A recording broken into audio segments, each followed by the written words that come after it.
საშინელი განცდა, როდესაც გინდა თქვა არა, მაგრამ ამას ვერ ამბობ. მოდი დავფიქრდეთ, როდის იწყებს ადამიანი არას სწავლას, უარის თქმის სწავლას. ჯერ კიდევ ჩვილობის ასაკში, ნახეთ, არის ინსტინქტური მექანიზმი უარის, არას თქმის, როდესაც მაგალითად დედა აღმზრდელი საჭმელს აწვდის, სოსკით თუ მკერდით, არ აქვს მნიშვნელობა და ბავშვს აღარ შეა, აღარ უნდა საჭმელი, ინსტინქტური ენით აგდებს არასასურველ საკვებს, უკვე ზედმეტ საკვებს, ხო? და ეს არის აი ინსტინქტური არასასურველი უარყოფის მოქმედება, ხო? მექანიზმი, რომელიც ჩადებულია ჩვილში. სხვათა შორის ადამიანის ტემპერამენტი ჩვილობის ასაკიდან საკმაოდ კარგად ჩანს, თუ რამდენად შეუძლია ჩვილს წინააღმდეგობა გაწიოს და არ შეჭამოს, იმდენი გადავსებულია და აღარ მიიღოს. მაგრამ არის ზოგიერთი ბავშვების კატეგორია, ჩვილების კატეგორია, რომელიც ვერ ამბობს უარს, არ ამბობს უარს, არ წევს წინააღმდეგობას და იკვებება, ბევრს იღებს და მერე გულს ირევს, ხო? ძალიან მნიშვნელოვანია, ან უკვე არის იქ მოცემულობა ადამიანის ტემპერამენტის. წინააღმდეგობის გაწევის უნარი რამდენად დიდი აქვს. ოკეი? შემდეგ უკვე უფრო გააზრებული არას თქმა იწყება, რა თქმა უნდა, 2-3 წლის ასაკიდან. ამ კრიზისს ემთხვევა, ხო? როდესაც მშობლები საშინლად სწუხან ხოლმე იმაზე, რომ ბავშვი გახდა რაღაცა არაფერს არ იჯერებს, ყველაფერზე უარს ამბობს, აპროტესტებს. ნახეთ, გააზრებული არა შემოდის. იმ დონის გააზრებული, რა დონისაც ბავშვს შეუძლია რომ კონდეს, ხო? მანამდე არა არის, ნახეთ როგორი, მანამდე ბავშვს აქვს კი, აი ყველაფერი უნდა, სურვილები აქვს და არა არის, ანუ როგორი რაღაც იცით, რომ აი ის რაღაცებია არა, რაც კიში არ შედის, ანუ არ არის ცალკე გამოყოფილი აი მექანიზმი არასი, ხო? და შემდეგ როგორც თქვი, 2-3 წლის გააჩნია ბავშვს, შემოდის მტკიცე არა. და აი აღზრდა სად წაიყვანს ბავშვს, რამდენად გააქვს ბავშვს თავისი არა და ეს ძალიან მნიშვნელოვანია, ხო? ეს ყველაფერი, ასე ვთქვათ, იზრდება ადამიანი და ის მექანიზმი, რაც მაშინ, ასე ვთქვათ, ჩაიდო, როგორც დაბადების მოცემულობა და ჩვილობის პროცესში რა იყო მისი მოცემულობა, ხო? აი უარყოფის მექანიზმი როგორი იყო და მერე უკვე 3 წლის კრიზისის ასაკში როგორ გაიარა აი ეს უარყოფის, როგორ ისწავლა არას თქმა, ხო? გაიტანდა თავისას, ვერ გაიტანდა, რამდენად მტკიცე იყო, არ იყო, თუ უბრალოდ შეიძლება გაიჭედა ამ ყველაფერში და ყველაფერზე არას ამბობს, ხო? ესეც კიდევ სხვა მეორე, ასე ვთქვათ, პოლუსია ამ მექანიზმის და ალბათ არავინ არ იქნება სხვა აზრის ამასთან დაკავშირებით, რომ ადამიანს ძალიან სჭირდება არას თქმა. ჩემო კარგებო, ხო?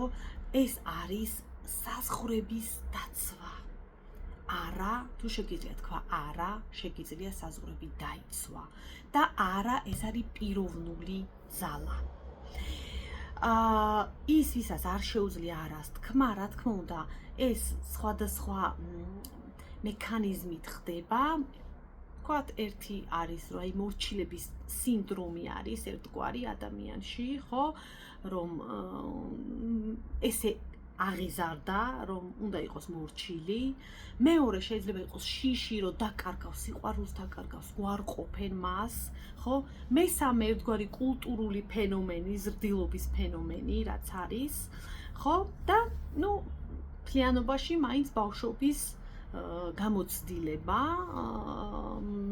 რამდენად კრიტიკული იყო მშობელი, აკრიტიკებდა და ვთქვათ, მკაცრი აი ამ კუთხით. და ძალიან მნიშვნელოვანია არას თქმა, ამის სწავლა და აბა დაფიქრდით, ხო? აი ხა რაზე მინდა რომ გაგამახვილებინოთ ყურადღება. მთავარი ამ ჩემი საუბრის აზრი, აი ეხლა დევს, რაც მინდა რომ მოგაწოდოთ. რას გრძნობთ, როდესაც ამბობთ არას? აბა დაფიქრდით. ზოგი ადამიანი მეტყვის, ცირა მე ხშირად ვამბობ არას, დიახაც, მაგრამ მნიშვნელოვანია როგორ ამბობ არას. რა ხდება შენ სხეულში, როდესაც შენ ამბობ არას? რამდენად შეგიძლია მტკიცე არას თქმა, ჩამოყალიბებული, მიღებული, ავთენტური, ნამდვილი არას თქმა. გაიხსენე სიტუაციებში, თუ სიტუაციებში როგორ არას იცახი და რა ჭირს შენ სხეულს, რა ემართება, რა გემართება სხეულში. ხო? მაგალითად, ზოგი ადამიანი, როდესაც ამბობს არას, მაგრამ აი თვალებში ვერ გიყურებს, დაბნეულია, აქეთ-იქით იყურება, ადგილს პოულობს. ნახეთ, როდესაც არის ესეთი არანათქვამი, ჯერ ერთი რომ ეს ჩანს, რომ ადამიანის სიძლიერეს მიუთითებს ან სისუსტეს, ასევე იმას მიუთითებს, რამდენად დარწმუნებულია ამ არაში, ასევე იმას აჩვენებს, რამდენად შეშინებულია ადამიანი. და მეცაც გეტყვით, როდესაც ესეთი არა არის, დაბნეულია, ჩუმად ამბობ, მორიდებით, შენი სხეული გეწინააღმდეგება არას თქმაში, ამბობ არას, მაგრამ შენი სხეული სხვა რამეს ამბობს, ხო? ესეთი არა აჩენს კითხვებს, შეიძლება მოგაწვეს ადამიანი, მოხდეს манипуляცია და ასე შემდეგ. მოკლედ, პრობლემური არაა, გესმით, არ არის ეს ნამდვილი მტკიცე, კარგი არა. და ამ არათი საზღვრებს ვერ დაიცავ.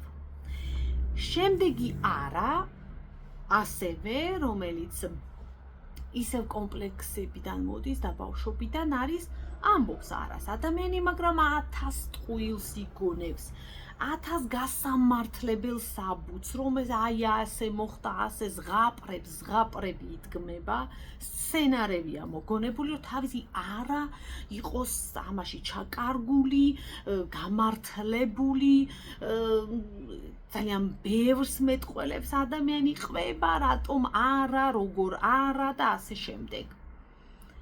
ესეც დაცვის მექანიზმია, რომ არა არ იყოს მტკიცე, ანუ ადამიანს არ შეუძლია იდგეს მყარად და თქვას არა, მან რაღაცებიდან მოიფიქროს, რომ ეს არა იყოს გრაციოზულად გამართლებული, ასე ვთქვათ.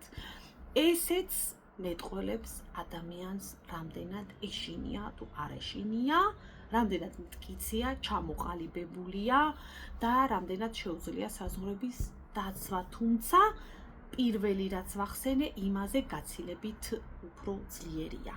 და მესამე ეს არის, როდესაც ადამიანი ამბობს არას, მაგრამ საშინლად ბრაზობს და უხეშობს და აი გადანაშაულებს ამ ყველაფერში, აგრესიული არა არის, ხო? ესეც რა თქმა უნდა შიშიდან მომდინარეობს და ერთგვარი თავდაცვა აქვს, ადამიანი საშინლად შეშინებულია, დაბნეულია, გაბრაზებულია თავის თავზე, რომ წესიერად ვერ ამბობს არას, გაბრაზებულია იმ ვიღაც სხვა ადამიანზე, რომ საერთოდ რატომ უთხრა ეს ყველაფერი, არ ვიცი თუ ეს თხოვნა იყო და მოკლედ აი ეს აგრესიაში იმალება შეშინებული ადამიანი, საშინლად შეშინებული ადამიანი, ხო? დაუფიქრდით, რომელი ამ სამიდან, რომელი ხართ თქვენ, რომელი გახასიათებთ, ხო? და დამიწერეთ კომენტარებში, რომელი. ჩვენი მიზანი კი არის, რომ ვისწავლოთ მტკიცე, მყარი არა, როგორც უკვე ეხლა მე ვთქვი, მკაფიოდ გამოკვეთილი, იმისთვის, რომ ჩვენი საზღვრები იყოს დაცული და ჩვენი პიროვნული ძალა იყოს დანახული ადამიანებისთვის, ხო? ეს არა თვით შეფასებას ამაღლებს, ხო? ცხოვრების ხარისხს აუმჯობესებს, ასე რომ ვთქვათ, ხო? ამიტომ სასურველია, რომ ამაში თქვენ იმეცადინოთ და იმეცადინოთ სხეულზე დაკვირვებით, ხო? აი სხეულს დაუკვირდეთ, როგორ ამბობთ არას. ოკეი? და როდესაც ამბობ მტკიცე არას, რომ არა, არ მინდა, ხო? ეხლა ამისთვის მზად არ ვარ. ან ეხლა მე სხვა გეგმები მაქვს. ეს ჩემს გეგმებში არ შედის. მოკლე, ლაკონური, ჩამოყალიბებული არა. თვალებში უყურებ, დგახარ მტკიცედ, კეთილგანწყობილი ხარ და ეუბნები. არა, თუ ხარ, არა, ვერ გავაკეთებ. ნახეთ, ესეთი არა არც პრობლემებს არ ქმნის. კითხვები ნაკლები ჩნდება, რადგან გასაგებია მეორე ადამიანი გიყურებს და გასაგებია მისთვის, რომ ეს არის უბრალოდ არა და დამთავრდა.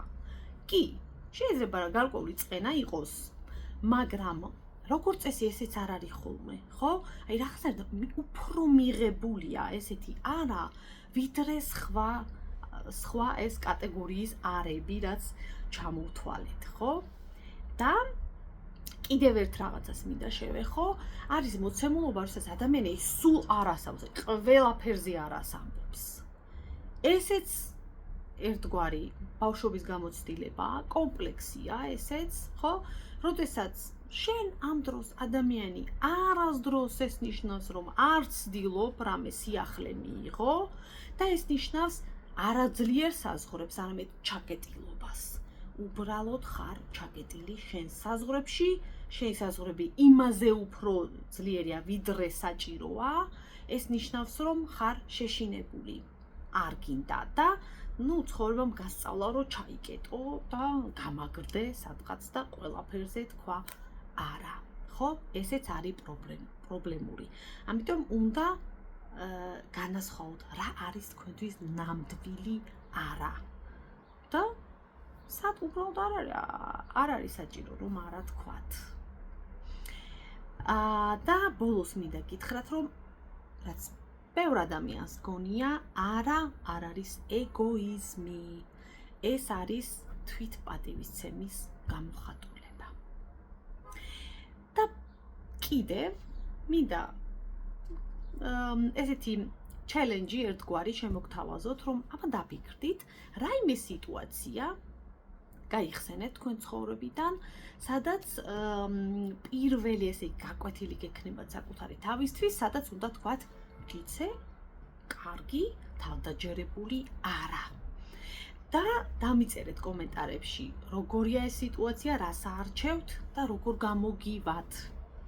დიდი მადლობა, გააზიარეთ ვიდეო, მოიწონეთ და გამოხატეთ თქვენი აზრი.